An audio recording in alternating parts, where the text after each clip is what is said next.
Hola, mi nombre es Fátima Bonilla y el día de hoy vamos a hablar acerca de la argumentación jurídica.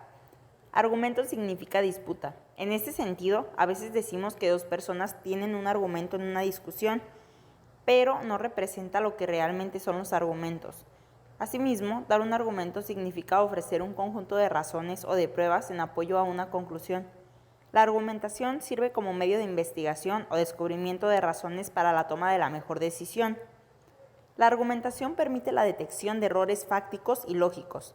Así pues, argumentar es apoyarse en buenas razones, toda vez que existen razones que tienen un sustento mucho más débil que otras, pero a menudo desconocemos cuál es cuál. En este sentido, un argumento es un medio para indagar. Un buen argumento no es una mera reiteración de las conclusiones.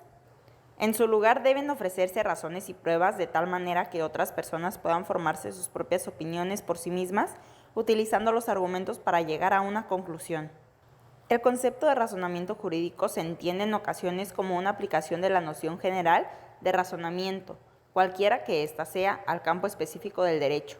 Pero otras veces se considera que el razonamiento jurídico es un tipo de razonamiento con características propias y cuya comprensión y manejo exigen un tratamiento diferenciado. Lo esencial del razonamiento no es la forma de los enunciados, sino aquello que hace que los enunciados verdaderos o correctos. Un razonamiento responde al problema de en qué se debe creer o qué se debe hacer y se resuelve, por lo tanto, esencialmente, en una teoría de las premisas, de las razones para creer en algo o para realizar o tener la intención de realizar alguna acción. Los criterios de corrección no pueden, por ello, tener un carácter puramente formal. Lo esencial consiste en determinar, por ejemplo, en qué condiciones tal tipo de razón prevalece sobre tal otro. La perspectiva pragmática considera el razonamiento como un tipo de actividad, la realización de una serie de actos de lenguaje dirigida a lograr la persuasión de un auditorio retórica o a interactuar con otro u otros para llegar a algún acuerdo respecto a cualquier problema teórico o práctico, dialéctica. Los criterios de evaluación de los razonamientos retóricos apelan esencialmente a la eficacia del discurso, a su capacidad para persuadir, mientras que el razonamiento dialéctico debe seguir ciertas reglas de procedimiento como las que rigen el desarrollo de un juicio.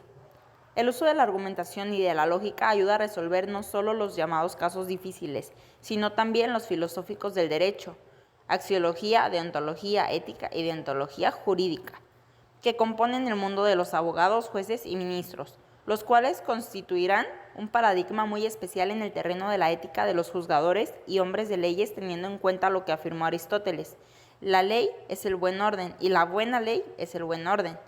Es necesario pensar que el hombre sabe que piensa y sabe que razona, por lo que la ley en sí misma no puede ir más allá de la razón humana. La argumentación jurídica, por su parte, generalmente se entiende como el dar razones que justifiquen una premisa. Así, la premisa verdadera o probable no es la proposición legal, sino la interpretación que se hace de ella. Los argumentos son las razones que nos llevaron a dicha interpretación como verdadera o probable. Por último, la conclusión es la atribución de significados a la proposición legal. Las premisas verdaderas o probables son el producto de la interpretación de la proposición legal. Los argumentos son la construcción de la interpretación. Y la conclusión es la construcción del sentido de la proposición legal. Las premisas de la argumentación no se establecen de antemano, sino que son el producto de la interpretación, y esta es el proceso de argumentación. La conclusión, por tanto, es el discurso del intérprete, en donde, en una relación hermenéutica, se construye el sentido de la proposición legal. Es evidente que el rasgo fundamental de la argumentación jurídica es que ésta se produce en un contexto paradigmático, y esto es, toda argumentación jurídica tiene como parámetro, por una parte, la proposición legal tal cual como vocablo o frase dentro de un corpus legal, y por otra parte, la relación necesaria entre proposición legal y conducta. Se ha destacado la importancia y utilidad de la argumentación y de la lógica para el análisis, estudio e interpretación de las normas jurídicas, lo cual tiene como consecuencia una garantía de un debido proceso para lograr una resolución o sentencia. Asimismo, lo anterior acontece en el terreno de la técnica jurisprudencial y legislativa, la cual se traduce en la creación de jurisprudencia y de leyes adecuadas dadas por los legisladores. Por lo tanto, la argumentación jurídica constituye una condición necesaria en el proceso, pues solo a través de ella se logrará realmente un control frente a las decisiones jurisdiccionales adoptadas, en tanto se dan razones suficientes, convincentes y pertinentes que apoyan a esta conclusión.